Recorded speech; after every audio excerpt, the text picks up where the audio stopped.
Hi everyone, welcome back to another mini-sode of the Ethical Consumer Podcast. I'm your host Julia, and today I have a similar mini-sode to one I did a few episodes back, in which I discussed how Des Moines, Iowa, the capital of my home state, is committing to reducing its reliance on fossil fuels and carbon emissions by 2035. And today, a little similar, a little different, about an airline company who is committing to go carbon neutral by 2050. Yes, an airline company, which is a pretty big deal considering the entire way they run their operation is through the use of fossil fuels, which unfortunately emit a whole lot of carbon dioxide and other nasty things as these magical planes are flying through the air. Previously, certain airlines had started to offset their carbon emissions by various programs of donating to wind energy and donating to solar energy. But CEO of United Airlines, Scott Kirby, decided that this was not enough. In 2018, United Airlines became the first airline company to commit to reducing their emissions, but they didn't really have a goal. They didn't have something set. They just said that they were going to work on it, which is pretty remarkable in and of itself, like I said before, as their entire industry revolves around carbon emissions, fossil fuels. It's just what they run on. But now they have set the goal to be carbon neutral by 2050. And though 2050 seems a long ways off, this is one of those situations where you have to look at how much technology is going to need to go into this. Not just offsetting their carbon footprint, but also reducing their reliance on it. This is going to mean new technology in terms of fuel, having more energy efficient and sustainable fuels to use. That takes time to develop, and it takes a lot of money to develop as well. United Airlines intends on finding alternative types of fuel to use, trying to implement those as they go, and also investing in a new type of technology that I was unfamiliar with. And this is direct air capture. Now again, this is a new term for me. Maybe you're familiar with it. Maybe it's brand new for you too. But to my understanding and disgust, it's fine. It's a good thing. But this is one of those things that's like, man, if we just didn't do all of this damage in the first place, guys. So it's basically what trees do. It's the process of photosynthesis in which trees take in carbon dioxide and other nasty things from the air and purify it so that we are breathing cleaner, more fresh air. Now, if only we hadn't cut down all of those trees. But we've dug our hole, so now we have to figure out what to do with it.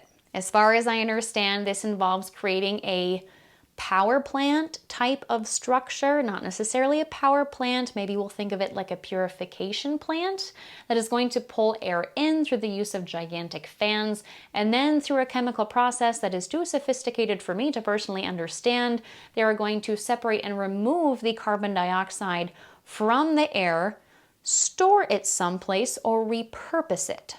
Does this sound imperfect? I think this sounds imperfect. However, this is the situation that we found ourselves in. If it's not in the air, it's gotta go somewhere else. As technology continues to develop for this, I'm hoping and assuming they're gonna find a safe way to store this carbon dioxide and other types of emissions from the air as they're purifying it. But that's kind of the adventure of dealing with new technology. Here's the idea. Here's the theoretical implementation, and then we'll see what comes to fruition after the fact. It has to be followed by action, and action takes time, it takes money, and I'm thankful that United Airlines is at least willing to fund this and seeing their role and knowing that they can do something to change the future. If you're interested in reading more about this, I'll be linking 2 articles that I found in the description. I enjoy reading about these types of things. I hope you do too. And one of the quotes from CEO of United Airlines, Scott Kirby, was really inspiring to me, and I'd like to share that with you. When I became United Airlines' new CEO at the beginning of the pandemic, I did so with a grand vision for our company, to make sustainability the new standard in flight. I realize it's an ambitious vision for someone in an industry that depends on burning fossil fuels to operate. As the leader of one of the world's largest airlines, I recognize our responsibility in contributing to climate change as well as our responsibility to solve it. It's no longer enough for us to connect the world without making sure it has a future. That is a pretty impactful and inspirational statement in my opinion. I'm excited to see where this goes. Again, it seems like 2050 seems so far off, and it is. We still got a while till we hit 2050. Des Moines still has a while till it hits 2035, but changes like these take time. And sometimes you have to believe that it's going to work out and know that the technology is going to take that long to develop, and you still do it anyways. There are quick, short-term solutions, and sometimes there are extended, long-term solutions. And usually at the consumer level, we think of the short term. We think of what we can do. Saying, I don't want that straw, bringing your own bottle, not using plastic, trying to support companies that use glass and recyclable paper and other forms of packaging. That's what we do on our level. And I'm so pleased that other larger companies are doing what they can as well. It takes every person at every level, the consumer, the business, the utility company, the airlines. Technological advancements for airplane fuel, one would think, would also yield technological advancements for car fuel, bus fuel. When every industry does what it can, every other industry, every other person, every other business is going to benefit it, because we're all breathing the same air, guys. I don't know how else to tell you this.